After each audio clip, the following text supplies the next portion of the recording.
put Sarah and Laura up to actually talk about some of the things we've been doing over the past year.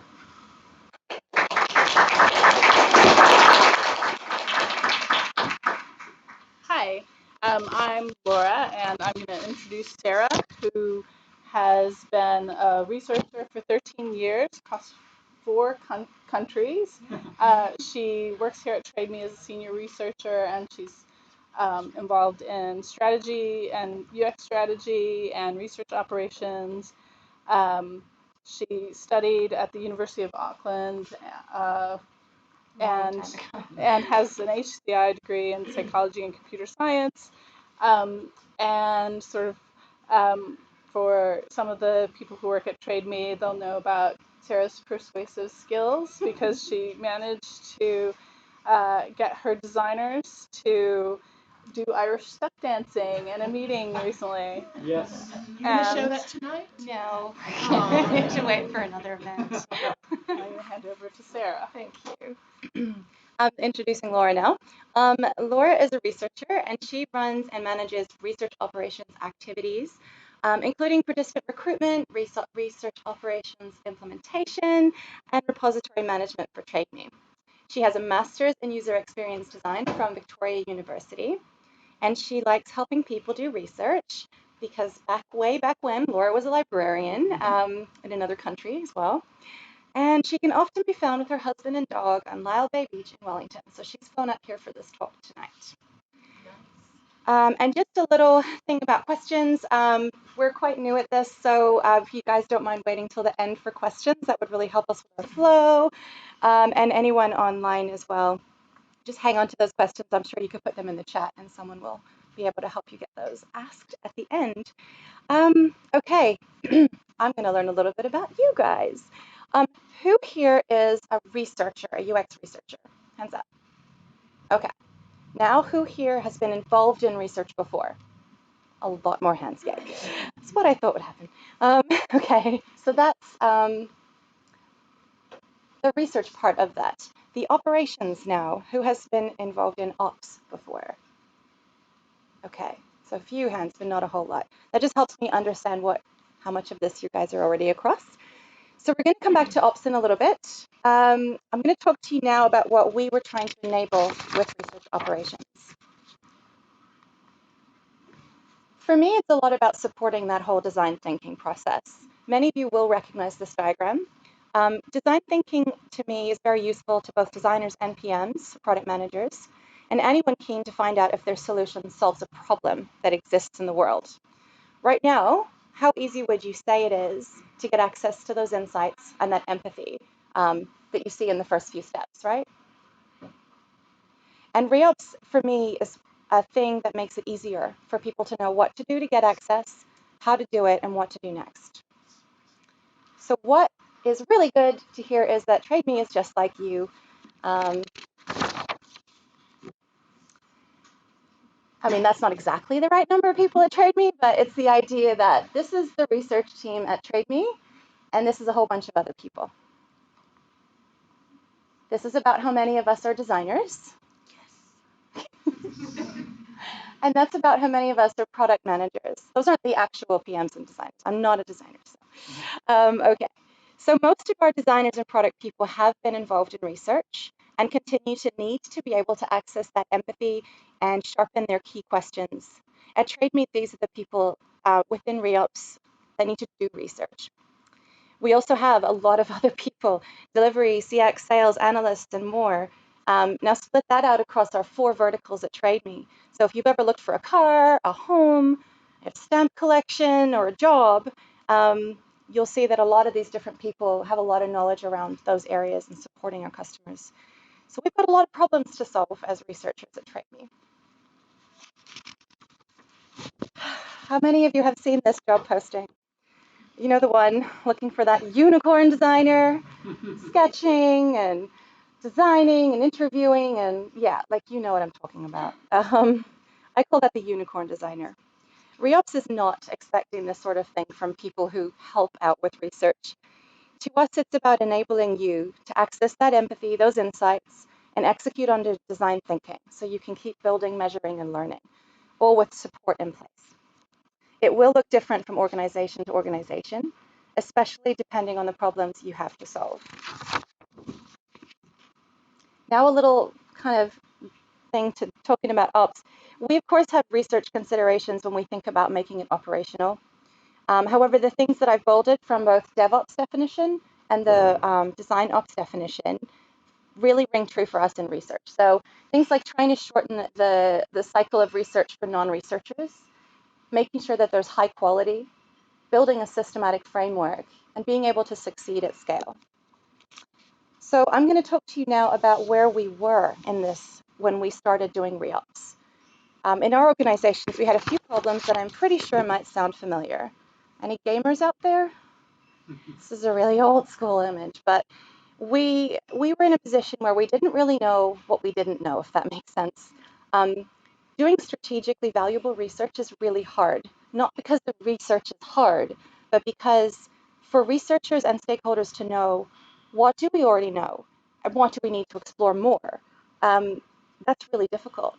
And someone in this room here asked me before we even started re-ops, can you give us an idea of what we sort of know collectively about a particular vertical that we have at Trademe? And I was really frustrated that I wasn't able to give a clear answer to that. That is a problem I feel like I wanted to try to solve with research ops. Also things like, how big of a role does trust play when you're buying a car versus getting a job? I mean, those are really big, deep questions, and we weren't able to pull this information together, even though we've done screeds of research at Trademe. To me, that's because our research exists in report form. It's very static. Insights weren't readily available. You can't compare them as easily. You can't combine them or extract them across the reports. Another problem that we had, I asked my stakeholders what was hard about research. We found out that accessing customers is hard.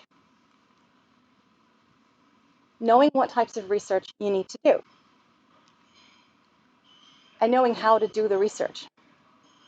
And finally, knowing how much rigor is needed. So can I just call my users? We have one PM that made a goal of talking to 10 users a week. This is the kind of thing that research needs to be able to support. We were just trying to figure out ways to enable light touch customer contact as well as more deep contact while considering the quality of the learnings that would come out of both of those types of contact. We also had to think about who has the reins. At the time, we had 6 researchers in our organization. We were all doing research, but we were victims of our own success in that research is really highly valued at Trademe. So demand was really high. It did mean that sometimes there was a wait. And so insights weren't always happening when the decisions needed to get made. We tried to offer plenty of reprioritization opportunities, but it still meant a lot of questions went unanswered. Research in the end was not completely in sync with the requests that we were receiving, and we really wanted to solve for that. But we were still constrained by our resource, and that's when we had more people. And so, to me, insights really need to matter more.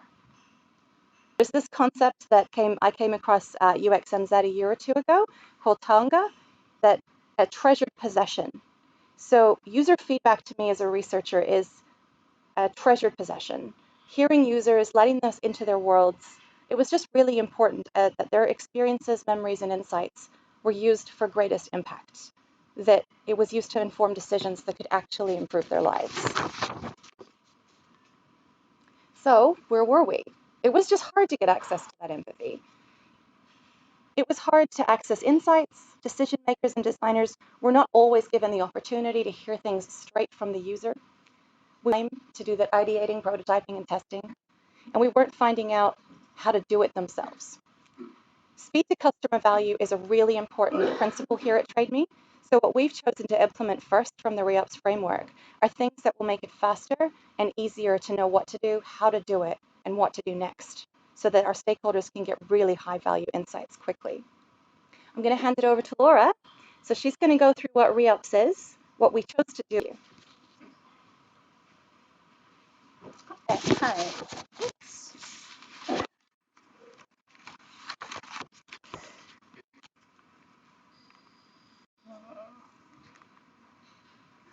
So here's definition. So Sarah provided definitions from design and DevOps. This is a definition from the research ops community. And we've added the bit in bold. So thank you. um, so research, it provides the roles, tools, and processes to support researchers and people doing research.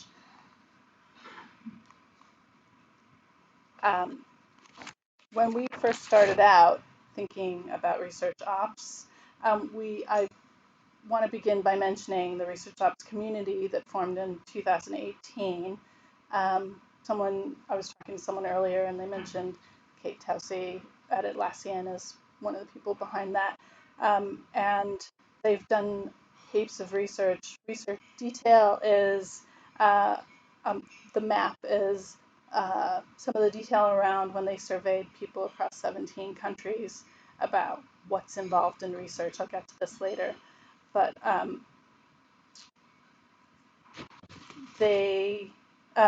so what's involved in running and operationalizing research. They also came up with a framework, and this shared framework is called the 8 Pillars of Research. I'll give you a minute to have a look at this next slide. We've got some things as the conversation that I had earlier. Someone said I was doing research ops and I didn't even know it.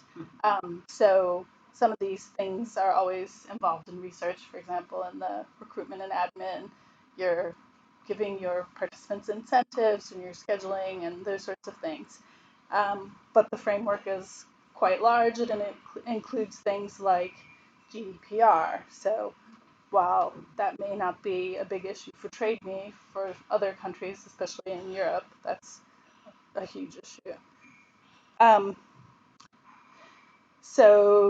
This is just a framework. It's not advocating for how research should be structured. It's not advocating for what to do.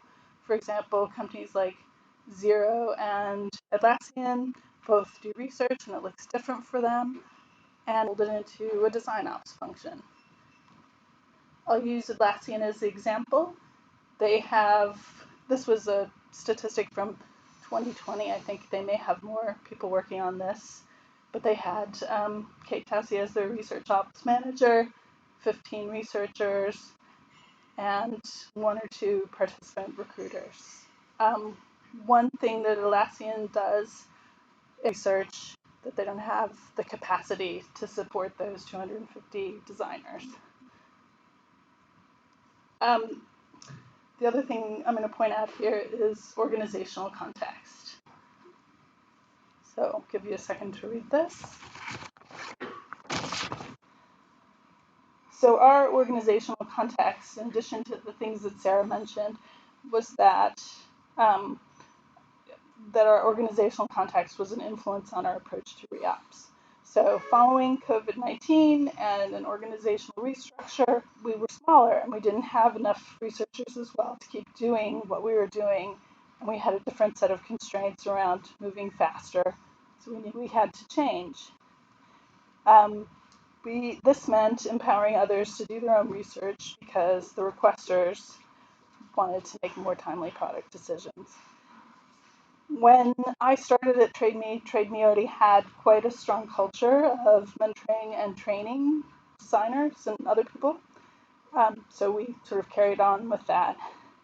And with re-ops, we added a self-service element to make processes really clear for non-researchers or people doing research. So we'll look again at this map. So this map shows some of the things that you might want to consider when you're starting a research practice, and that's what we did. We mapped a lot of these things. We thought about things that we wanted to change. For example, Sarah mentioned reports.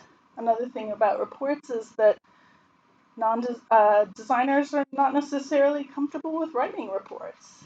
So what could we do about that? When are the reports needed? Do they need to happen faster? Also, as she mentioned, reports can be siloed. So how could we share them differently? Could we do something where we could tag research differently? So we use the map as a jumping off point for planning the introduction of research ops at Trademe. I want to mention here a couple of people who are sort of crucial to our re-ops efforts. Thanks, Sarah. Martin Bomer, who just left Trademe and was instrumental to help us get buy-in and was involved in so many aspects of our re-ops setup that I can't mention them all. And Martin, if you end up watching this, you might recognize some of the slides in this presentation. And Marielle de Geest is a researcher in Wellington, and she's been across the research ops effort, and one of the things that she's been vital in is helping set up our repository, and she's run research workshops up in Auckland on that topic. So to sum up some of the things Sarah mentioned, these are the reasons that we wanted to implement research: to make things more repeatable, to not have to reinvent things. I think it's worth mentioning again, so researchers like Sarah and Marielle have more time to do research, the sort of bigger generative research that the business needs. But ultimately, our talk is mostly going to be about scope and people. So from that long list, we came up with a bunch of things that we could influence, like participant management and recruitment and sharing and storing of research, but those could be different talks altogether. And instead, we're going to focus on scope, so how we changed and when and how research happens, and how research became a bit more of a team sport. So I'll make the metaphor of designers being the rookies in baseball or the debutante in cricket, and the researchers are sort of like the coaches in that instance. We instituted a playbook, which is another sports metaphor, in this case American football. And a playbook is just something to get people on the same page. So it's a playbook provides the tools, templates, and processes that you might need to start out research. Everything is in a place that's easy to find, and ideally it's easy to follow. So most playbooks at the core have the same sections. So all research pretty much involves these steps. Although not all research is going to have designs. You might be doing a survey, so that might not have designs, or you may be doing research that doesn't even have participants, but the basic steps are pretty similar. Another idea that we drew from is something that our test guild, so our guild of testers and developers, created, that is a quick reference card deck for things that testers refer to, methods that the testers refer to all the time. And my colleague Martin designed method cards that cover the methods, policies, and processes.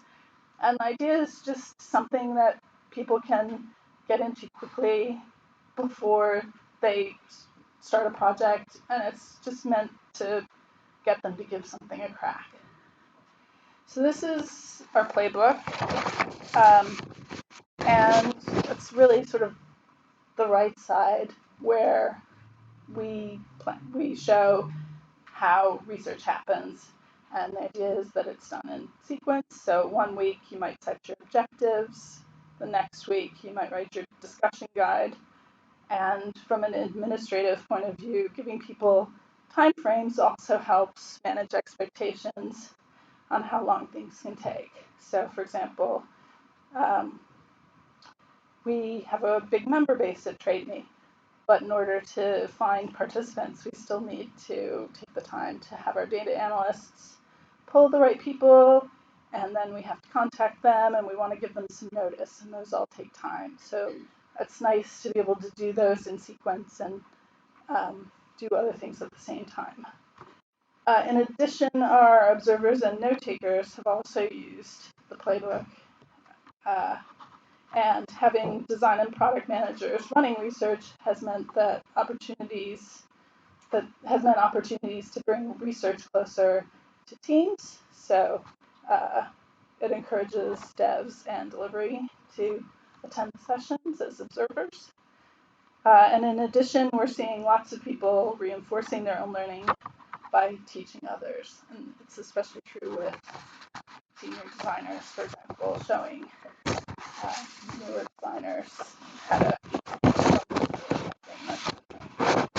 So on our wiki, I pointed out those steps. So this would be an example where on the left, the guide might give you some indication of whether usability testing is the right thing for you at all. Like, do you want to be doing usability testing, or should you be doing something else? And then other steps are around writing objectives and designing and so forth.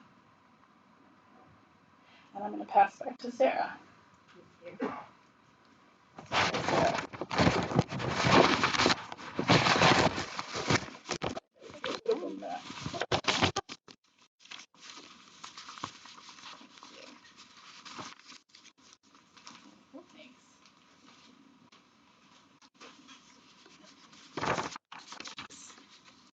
So how are we doing so far?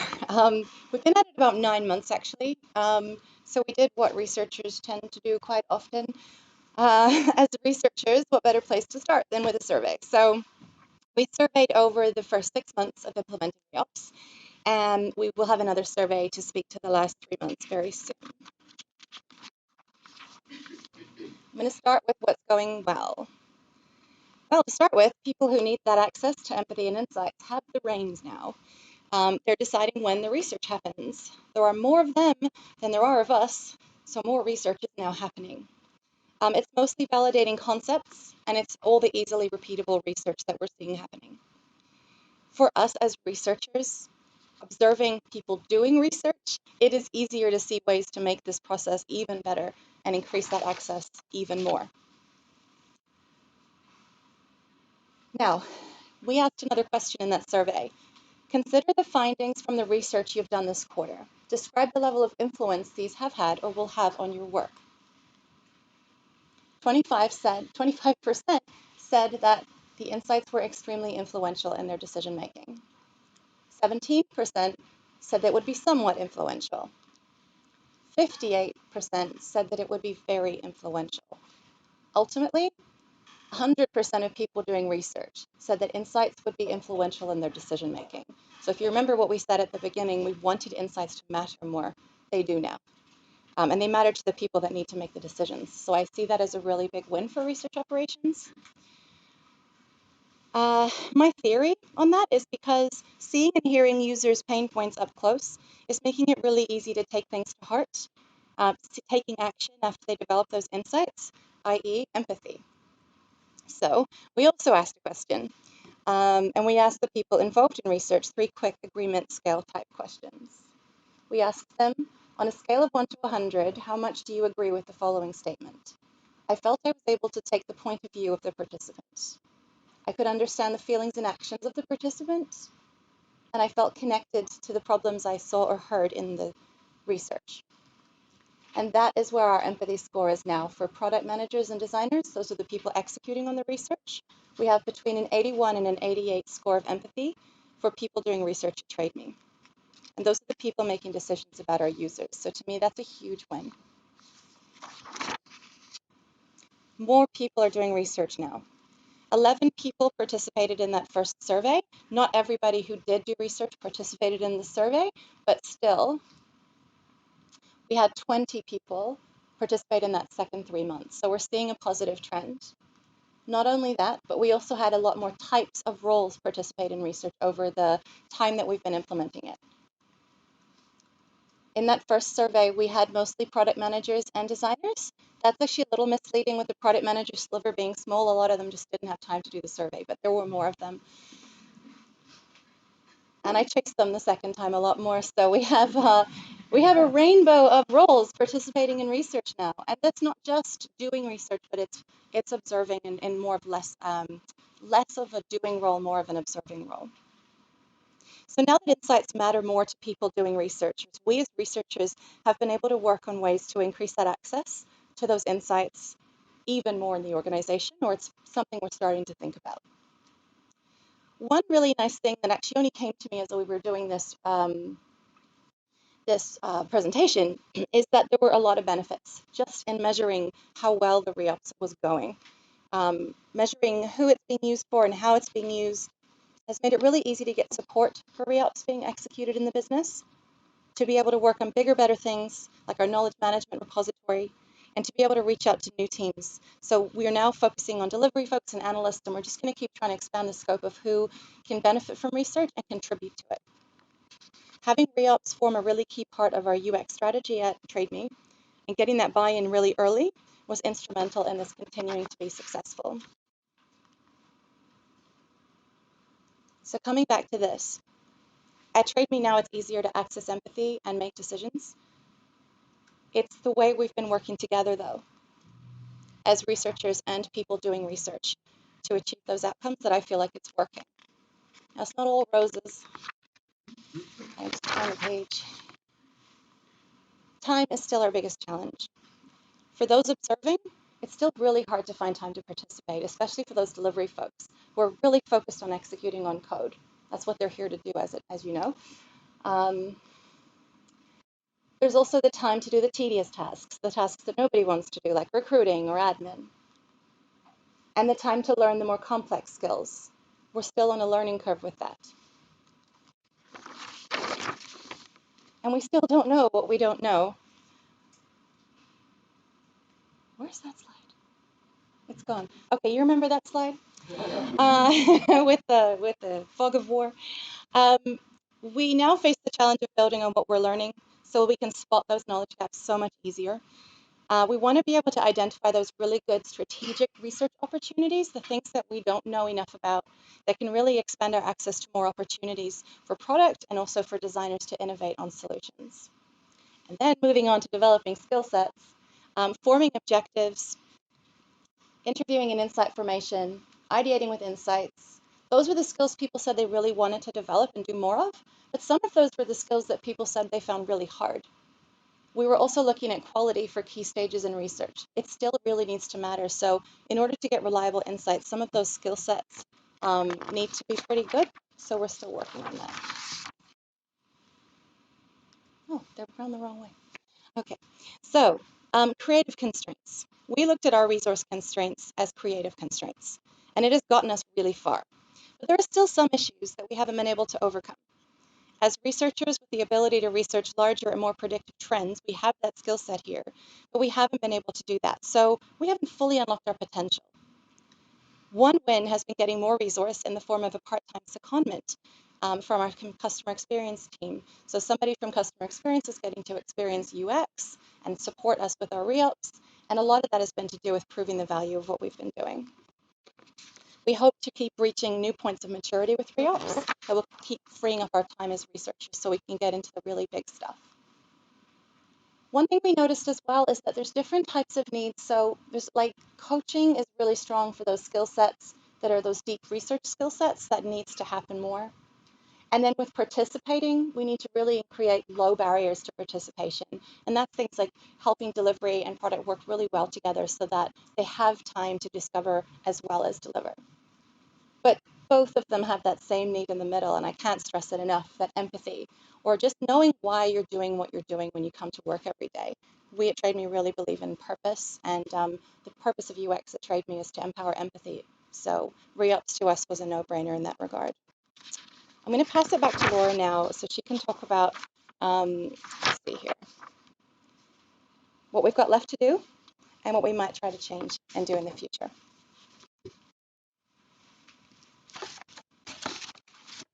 I think I need the microphone again. Oh, yeah. I'm not as good at projecting as Sarah. So what's left to do?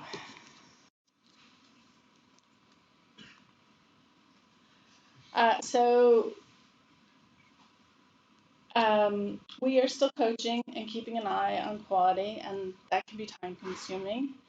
And it's interesting that as people get more confident, they want to go faster. And sometimes that means they want to skip steps. So examples of that could be starting recruiting before they know how much time they need, wanting to have participants before they know what they want, skipping affinity mapping and wanting to go straight to the repository, or not going to the repository at all because they've sort of figured out their problem and they're on to the next thing. And it's difficult to be the bearer of wanting to sort of get all of that information. You feel a bit like the shushing librarian action figure. You don't want to focus on enforcement and correction. So part of what we want to do is embed it so that some of the ways that take more time feel like common sense and they don't feel difficult. And possibly that maybe some shortcuts don't save time. We'd also love to get a peer review going. We've got it in dev areas, and it'd be great to get sort of research peer review. And I'm talking about craft here and improving the craft.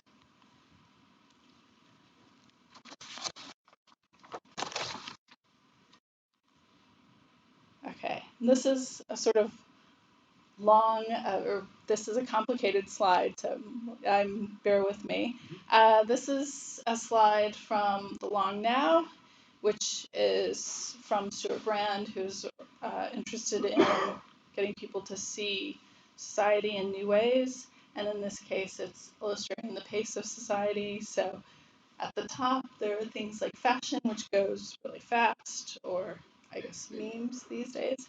And lower down is where change happens more slowly. So you can change a law, but it might take longer for culture to adapt to that law change.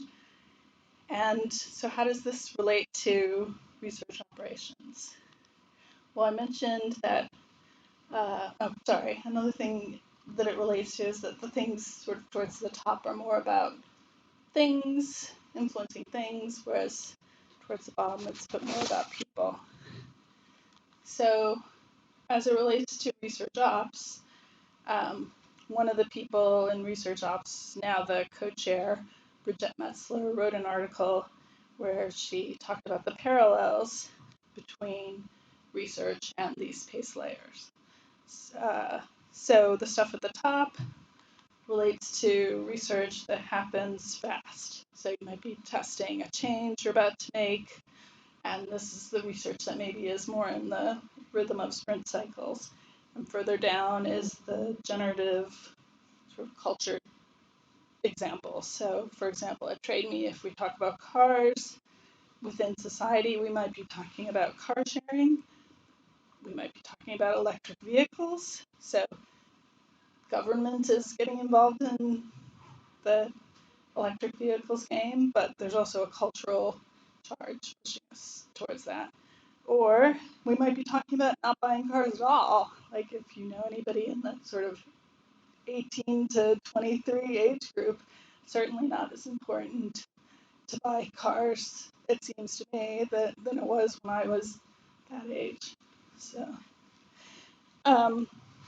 it's interesting to look at this from the point of view of research. And if you've looked at our research in the last year, most of it falls towards the top. So I guess we're interested in doing more of that research that resonates longer, and as I said before, providing Mary Ellen and Sarah time to do that kind of research. And in addition, there's participants. So we tried a do-it-yourself recruitment where we had the designers do the recruitment themselves, and it didn't. They really did not like it. Sorry. It was probably one of the biggest pains.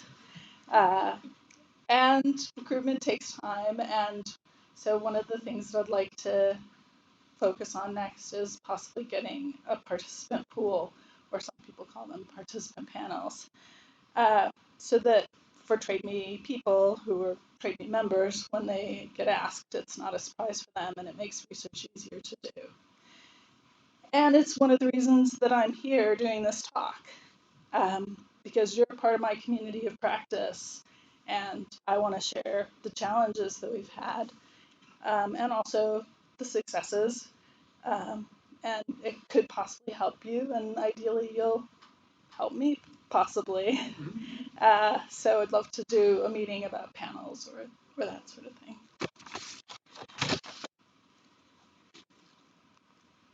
And we didn't talk about tools, but our tools are continuing to evolve. And it's easy to get excited about tools, but we really want to maintain the balance we've got going, but possibly change it when it needs changing.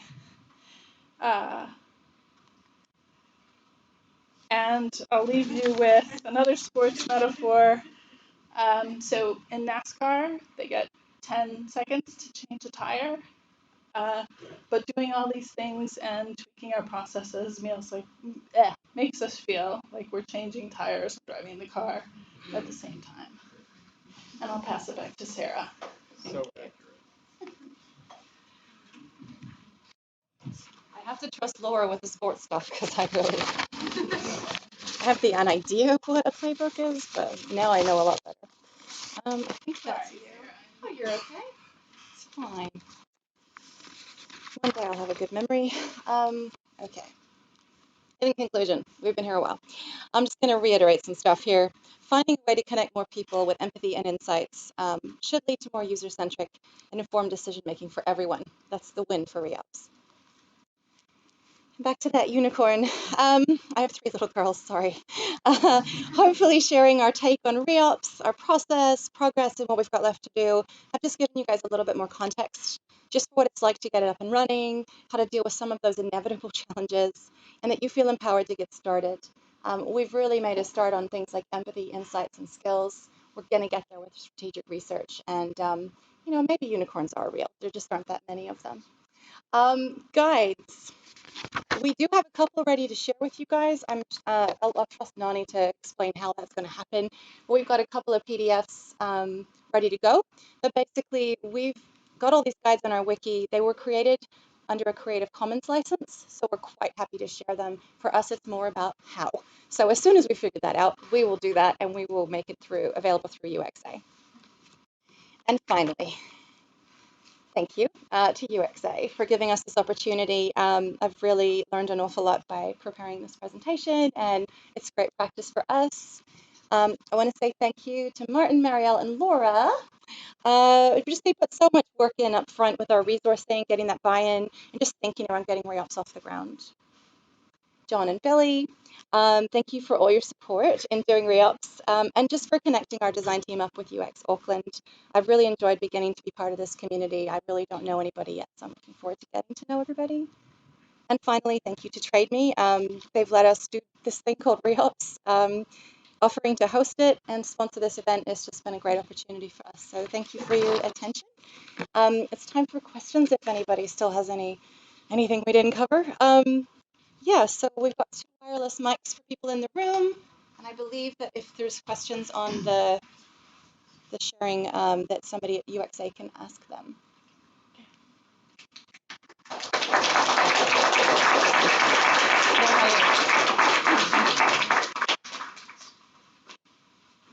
Does anyone have any questions? I've got one, and I can project it, okay? Yay! So, it's a bit of a loaded one, but as I do. What is Trademe's current appetite, if you will, among the audience and stakeholders in terms of getting research to understand more about the specific digital experiences versus like the more holistic journey of I want to buy a car, I want to sell, I want to rent a place out, I want to do these things that Trademe would be involved in, and do the re-ops needs change based on whether it's a very specific kind of task you're trying to do, like a usability test, versus something more holistic, like you understanding the journey and discovery research. Does that really change in the re-up side? Do you want to? No, you go. That's, Sorry, that was hilarious. stop that, Jeff. Stop. I'm just going to sum up. I'm going to sum up for the live stream. What I understand your question to be is what is Trademe's appetite when it comes to the two different sort of focuses when it comes to research? So whether it's digital versus that more holistic, how do people buy cars? I think Trademe is interested in both of those things. We support product and we support design. So to me, there's almost like those are those two camps that you've just described. We want to be as agnostic as possible because, of course, we want to come up with the best solution to the problem. So yeah, we find that a lot of research can be validative and repetitive when it comes to like, we've got an idea, let's try it out. Versus, hey, we really just want to understand more about what happens when people start thinking about whether they can, figure out what kind of car they want. So there's all these problems to be solved in that journey. And we're trying to always understand those problems better. Do you have different playbook aspects of your re-ops Facebook playbook depending on what those needs are currently, or is that something to like shoot for? Yeah, it's not categorized that way. So the question was, do we have different playbooks based on whether or not it's one or the other approach? They're not categorized like that. It's more like, it kind of is. If your question is very deep and qualitative, we're going to recommend more interviews versus if it's validation, we've got user testing or first click testing. So our playbooks, the guide kind of starts with, this is really good if you're trying to achieve this following outcome. And so the guides themselves will tell you, you need me now, or, don't use me for that problem because that's not the problem I'm here to solve. So yeah, there's a lot at the beginning of our playbooks and our guides about how, whether you should use this methodology or not. Does that help? Thanks. Anyone else? Yes. We have a mic. It's on its way.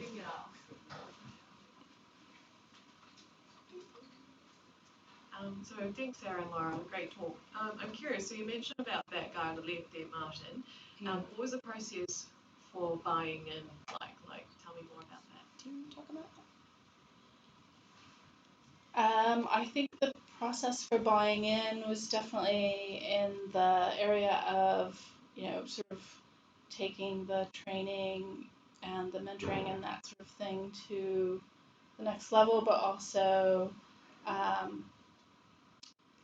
creating some efficiencies. So having someone, rather than having, for example, the research participant recruitment spread out among researchers the way that it used to be, it's sort of centralized. So it's sort of twofold.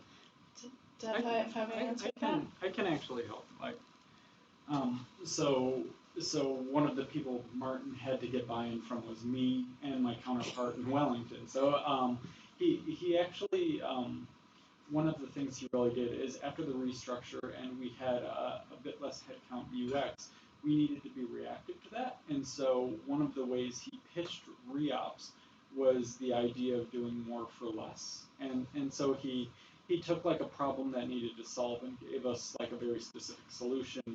Kind of outlined exactly the ways in which it would help the organization. And then from there, he made me and Matt total fans of it. And then we went to product, and then you just kind of get as many people up the food chain as you can to be super psyched about it. And it was kind of a natural extension of where we wanted to take UX just in general. So it was actually a fairly easy sell. Yeah.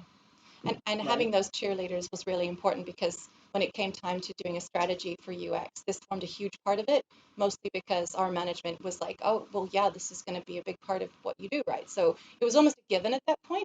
So that buy-in was absolutely critical. Yeah. Any other questions? I have a follow-up question on that. It's really small, my question. That's okay. Just to clarify, were you guys like full-time on this, or you were still trying to do your normal work on the side? It was really interesting. When I came up with the roadmap for how I felt my time would be divided, I thought I would be 40% on this, and I would be like 40% on research, and this has been like 80% of my time. So that wasn't how we thought it would pan out, but at the same time, the appetite for research stayed exactly as high as it was before, even though they were doing all the work themselves. So to me, again, it's more about increasing the impact of research than it is about me being the one that gets to do it. I'd like to get back to it, but at the same time, when I do it, I want it to land in such a way that it's really influential. So that's what's valuable to me. Yeah. And all of my time has been devoted to this, although some of that has been in things like recruitment, and so not all of it has been. We were talking earlier about how, in a sense, it's a little bit like service design for Trademe, like creating a service for Trademe. Yeah. And so, not all of my time, some of my time is spent on that service design component, but also on more of the administrative stuff as well. Yeah. Yes. Oh, sorry, you were here first. Sorry, sir. That's okay. Yeah. Oh, I was just going to ask, where do you do most of your research? Do you bring people in, or do you go to them, and how do you balance that with regards to involving stakeholders and as many people in the research as it's happening? Yeah, most of, I would say we love in-house interviews and usability testing. We don't tend to. That's one of the rooms. We don't tend to, like, we're not doing. My Remote. mind's going. Yeah, we do remote sometimes, but we're not doing unmoderated. We did explore those options a lot. We even used tooling around that, like look back and things like that. But we found a lot of technical issues from the user's end and trust issues as well. It wasn't always worth it, and people think that remote should be easier, but it turns out, like it can be just as easy to make it a physical one. And if people then need it to be remote because they can't make it to us, then we facilitate that as well as we can. Google Hangouts is almost good enough. Like I used to use Microsoft Live Meeting in a different lifetime, different job that I had, but just having a link for people to join in, it's not too difficult. It works pretty well, but we tend to want to be in-house, yeah. In addition, I've sort of got a question for you guys. I live and work in Wellington, and one of the things that Wellington designers do is a lot of street testing or guerrilla testing, and I get a sense that that's not as popular or common in Auckland. Am I wrong about that? Or how do you do it? Mary would know. I'm working for Vodafone, and I've done intercept testing in Vodafone stores. So by going to different stores, one of the benefits that I get is that I get people who are not regular research participants compared with recruiting through something like Askable, where people are a little bit more polished in terms of their responses to being in research. Yeah. When I've done stuff in the Manukau stores, people maybe have a wider range of financial, digital, and English language literacy, especially in terms of technical language. And when I went to Albany recently, I found there were a lot more people in the kind of 70-year-old plus age bracket who were often quite financially savvy, but maybe not as digitally savvy, and really reluctant to make financially risky decisions. So the demographics have been quite different to some of my recent testing, where I was getting people to come into Vodafone rather than going to them, and I was getting them through Askable. So I found really big differences between both the research method and whether I go to people or they come to me. Yeah. And the duration of the session also is harder if you're in store. You've got a lot less time to futz around with a prototype. Yeah. And you've got to have a space to sit and all of that. So that's also affected some of my choices. I don't know if that's too much information. That's very helpful. I was just going to add to that. I do intercept testing, and one of the things, though, and I get people to do it with me. I actually trained my interns to do it. But one of the things is also to just make it accessible and simple. I don't go for the sun, moon, and stars. I go for a star, or I go for a moon. So I get something that's tangible and simple that a person can respond to versus a bigger, like I try to be more into the time. So I do think it does go on with some people. Are there anybody else who does? You do intercept testing. Go down to Woodley Quarter and get $100 in hand. You can entice some people. Not everybody. It's quite hard. I give them chocolate. We do chocolate too. I do chocolate because it's the best chocolate ever. Yeah, that's what we do in Wellington. Yeah. But anybody else do intercept testing or guerrilla testing or street testing? It's all the same. So hands up high, I can't see. Okay, we got about 5, 6 people. Thank you. Oh no, I'm going to say 10 people out here. That's pretty good. That's pretty good. Yeah. Cool. I have something to add about the environment of group interviewing. So I will also work with Trademe, so with these guys. And Jay, everybody. This is Jay. Yeah. So I find some of this theory, some of this experience. So I find like finding a job, finding a car, finding a house. That's the constant thing. It doesn't matter. You're doing it when you're in the bus. You're doing it when you're at work. You're doing it when you're in the toilet, right? So it doesn't matter. Are you? I do. Whereas if you're talking to a B2B agent, like a B2B like a residential selling agent, or a B2B like a motor car dealers, they are in their environment, like their office. That's their environment. That environment is important. So when we talk to those people, like interviewing a CEO of Rayway, we go to their office. We won't go to there where they are comfortable. They like they don't have time to come here, and B, they will be uncomfortable coming here. So in that case, we go there. So if it's interviewing someone in Auckland, we go wherever it is in Auckland. Whereas if it's interviewing someone in Timaru, then yeah, we do it online. But yeah, so that's the side. The seller side, we do in their environment. Buyer side, we do it in like our environment, because it doesn't matter. But just a question, how do you recruit business users? We have a sales team. They are really good. They have relationship with all. You deal as account to account manager. Yes, yeah. We tell them we need these kind of people, and go to the sales team, and they'll give you, yeah, these are the people who will match this profile, and we will just call them or like send the email. How do you get that time? Because in many cases they said yes, but they will never. That's what Laura is doing. So Laura is really like the pillar of that part. So she's the research ops coordinator. So we will tell them, okay, these people match our criteria for what we need for, and then we'll pass it on to Laura, and Laura will arrange everything, and then we'll go for like the interviews and do all that stuff. Sometimes it's actually donating to charity in their name versus chocolate. I mean, there's different, ways to elicit their involvement. But with Trademe, we're a two-sided marketplace, so we've always got to factor in the customer and the user, and they're not always the same person. Yeah. On that note, real quick, the Good Registry, if you've never heard of it, they're based in Wellington. They are a charity organization that allows you to give gift cards to gift giving. So if you want to do that, use that before for Kiwi downstairs. Basically, you can pay the Good Registry, $100 or whatever. They'll give you a gift card. You can use that. So instead of giving people cash, if you want to give the gift of giving, that way, whoever your participants are, they can then donate to a multitude of charities. They can split up the $100 in any way they want. So if you want to do something other than cash, please go look at the Good Registry. I didn't know about that. Yeah, Christine, she's awesome. She's very personable. She's in Wellington to go contact her. Cool. Anything from online? Or, yeah, go ahead. This might be a little more of a question for Laura, but I guess what are your strategies with recruiting customers that might be a little bit more niche, say people that are on Facebook Marketplace and you might not have as much access to them? Yeah, that is challenging. We have tried to recruit people through Facebook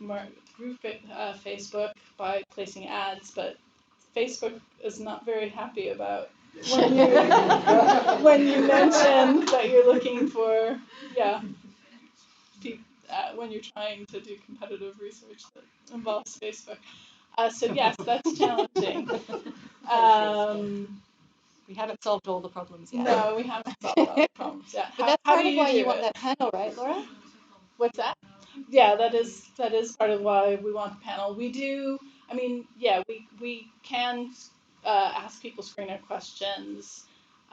Sometimes we do surveys where we ask people questions about the sites that they use, and then at the end we say, would you be interested in participating in additional research, and if so, give us your details, and then we have some details about whether they've used Facebook. It's more like warm leads then, because I think one of the things we identified, people who aren't researchers, well, even researchers, we don't like bringing people cold calling.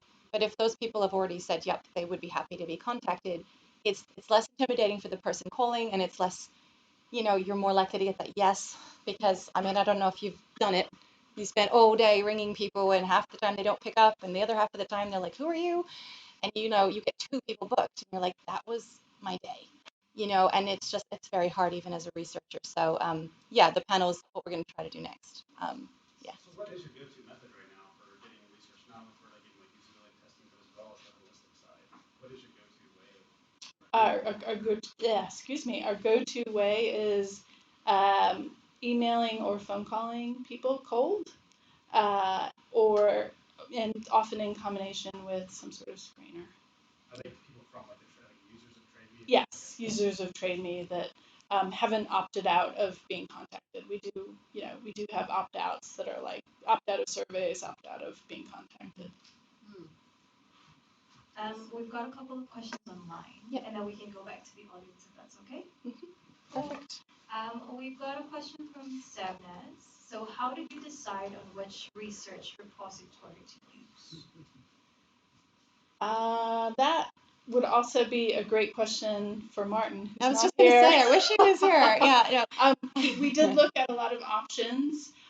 We went with Gleanly, which sort of has that atomic research model, and I think one of the things we weren't interested in is a solution that was going to store everything off-site somewhere. Yeah. And a lot of tools seem to want to do that. We wanted to just focus in and then link people off to related things. I think the atomic method is what also, all right, the atomic method is what really drove us to Gleanly, because Does everyone know what we're talking about?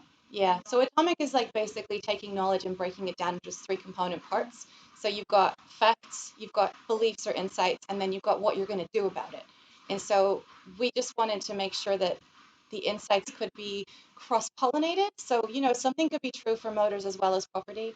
When you're buying something, there might be something that's true across all of buying. And so we wanted to have ways for insights to be able to be used across different areas. So for us, it was about getting out of that static report and getting into just that piece of knowledge as a nugget.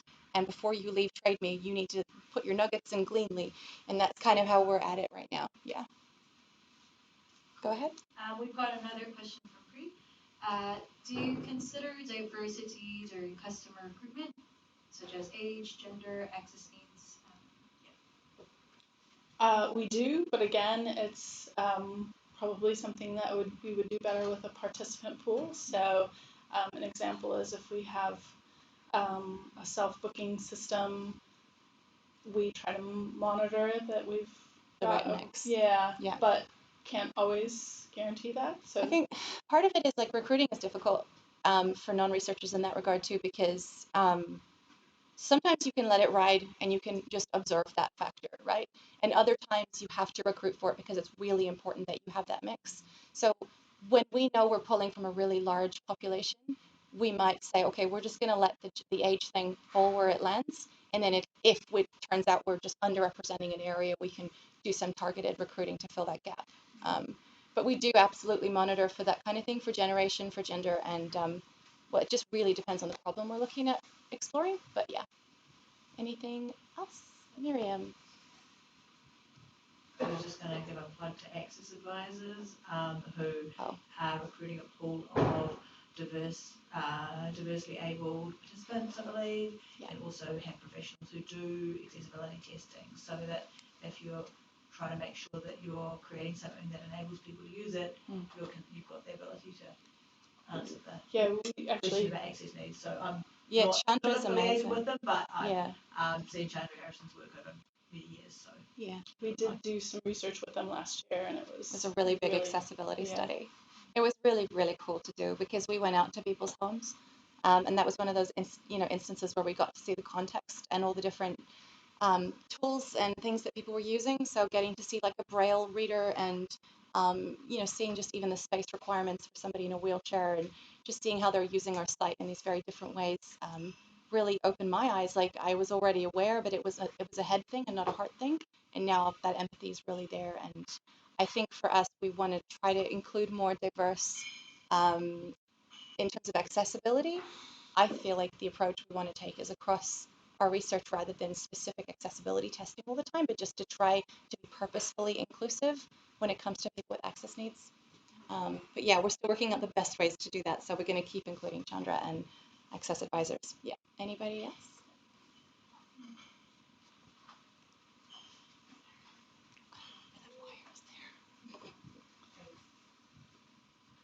If you could wave a magic wand and wish for two things to increase outcomes over the year ahead, what would you wish for? Do you want to start? No, you start. Oh God. So if I could wave a magic wand and increase outcomes for what? Just in general? Yeah. Okay.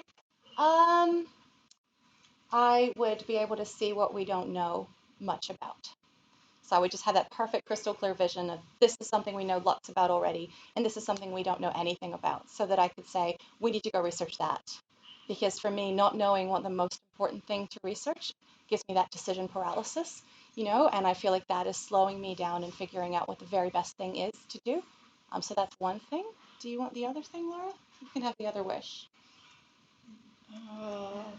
Yeah, I'm thinking there's so many things I'd love someone to just be focused on participants. A recruiter. Yeah, probably too many to mention. Right now we are down to Sarah and Marielle being our main researchers, and yeah, I'd love more researchers. Yeah.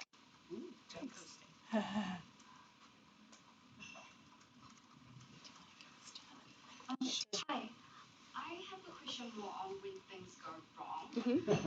So say you have a goal and you're like, I want to find these insights and so forth.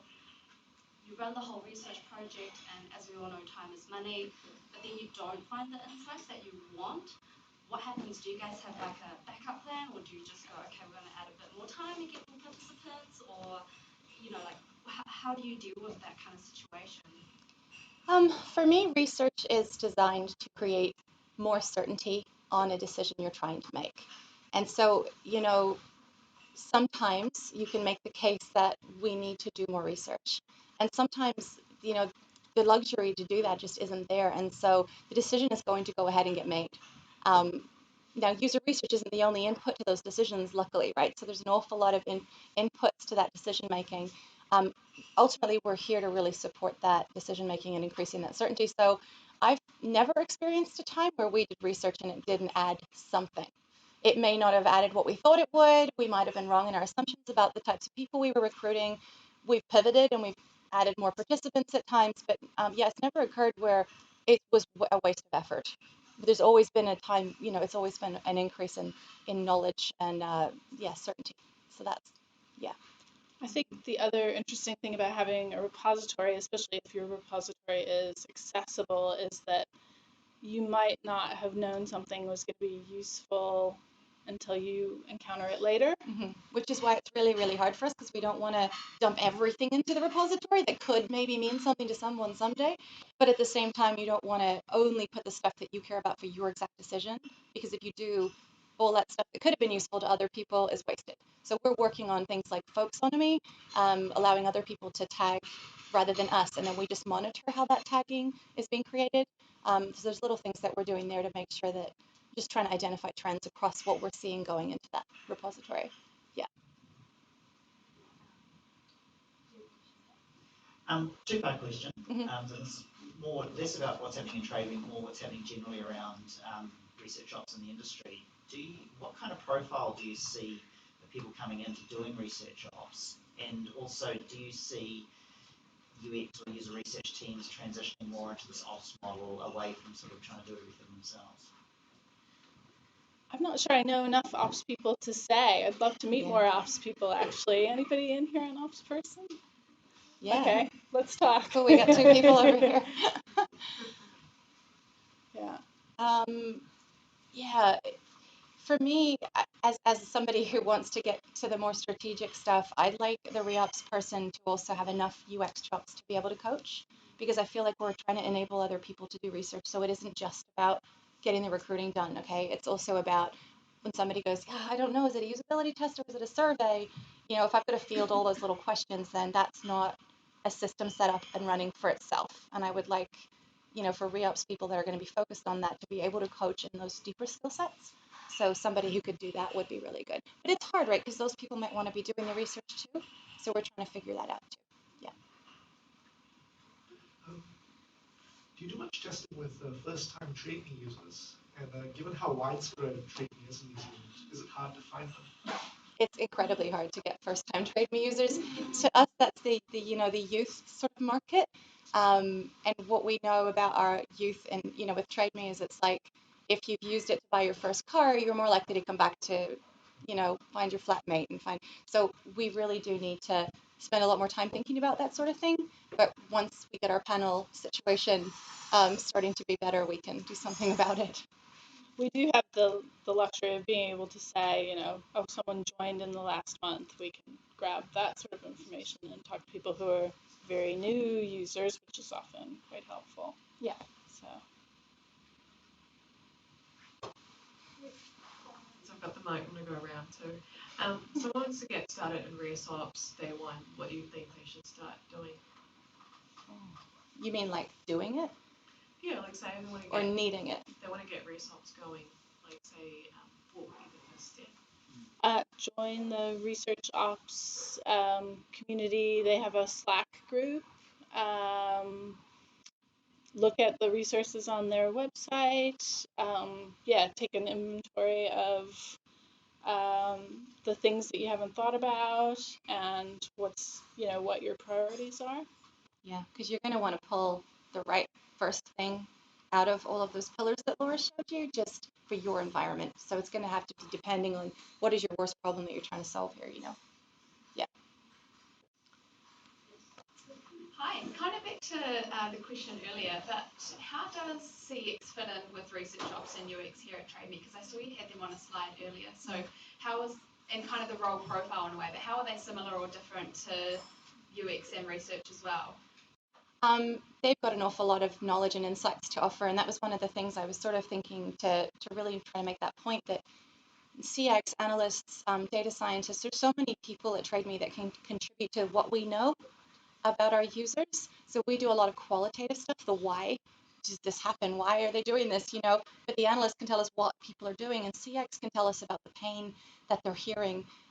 They do like a monthly report, but we haven't worked out ways yet to incorporate all that in a cohesive way into our knowledge management repository, but it is the next thing that we're starting to focus on. But yeah, they're an absolute wealth of knowledge. In fact, we had a researcher leave us here recently. She was a senior researcher. She started in CX, and she's now a practice lead of UX at Xero. So there's channels, you know, from CX and lots of crossover. We've actually got a CX person seconding with us right now, so she spends some of her time supporting us, and she gets that exposure to UX. So there's a little bit of that. In addition, it's quite interesting at Trademe. There's a marketplace, and that tends to be where a lot of the customer service, and also motors, but where a lot of the customer service contact comes in, and so there are people within our CX that we go to and say, you look at this and see if it makes sense. And yeah there are those sorts They know our users really well. Yeah. Hey everybody, I just want to cut in. We have about 5 more minutes. It's already 25 after 7. So I know it's a really awesome topic, but we're going to shut it down, and then you'll have, another, I think about 8. They want to scoot us out to ask more questions with these ladies and eat up the rest of the food. But I just want to tell you that now because I thank you, right? So now you can. When you say CX, are you talking about strategic customer experience design, or are you talking about customer support? Yeah, we're talking about customer support. Okay, so that makes. Is that what you meant, by the way? No.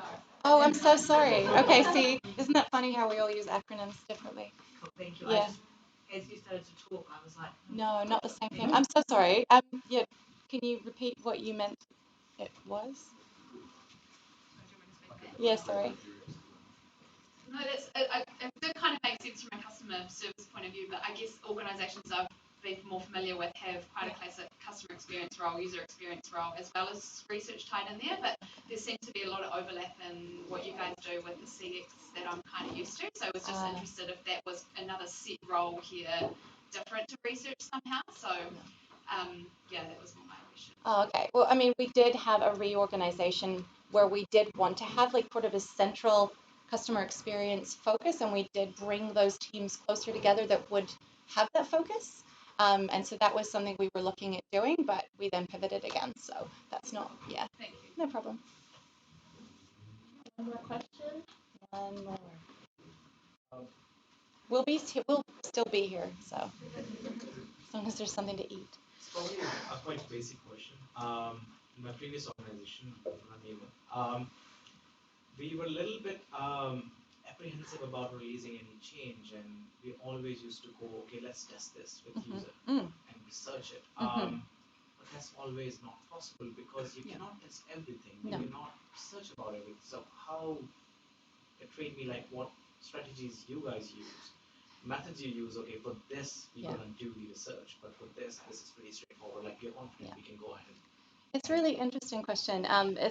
John sort of gave me that perspective in the early days when we both sort of started around the same time, and I thought, oh gosh, there's danger in that, like, oh, let's try to get to the point where we do less research. I'm like, what? But some things are just right. Some things are just okay. So we don't agree on everything.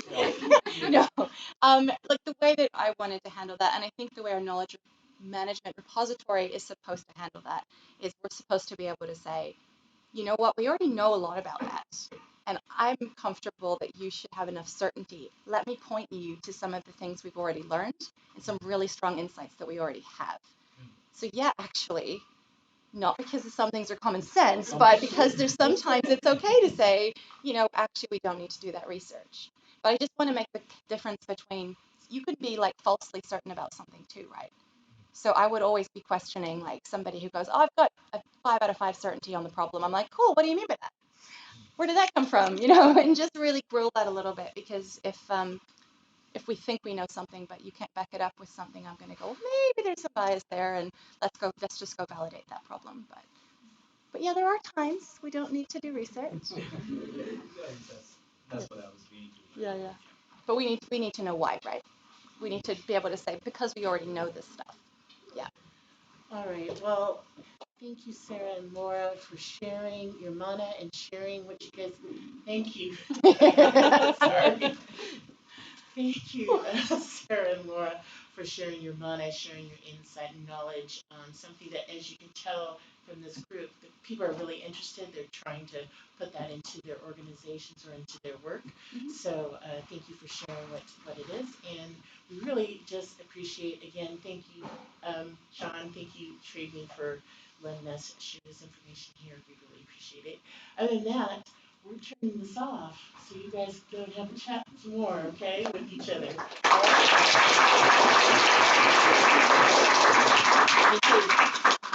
right? Oh no, that goes out on Slack tomorrow. Totally. There you go, Sarah. Concise. Thanks. All right. That's not mine. Very good. I'm gonna control you. And that is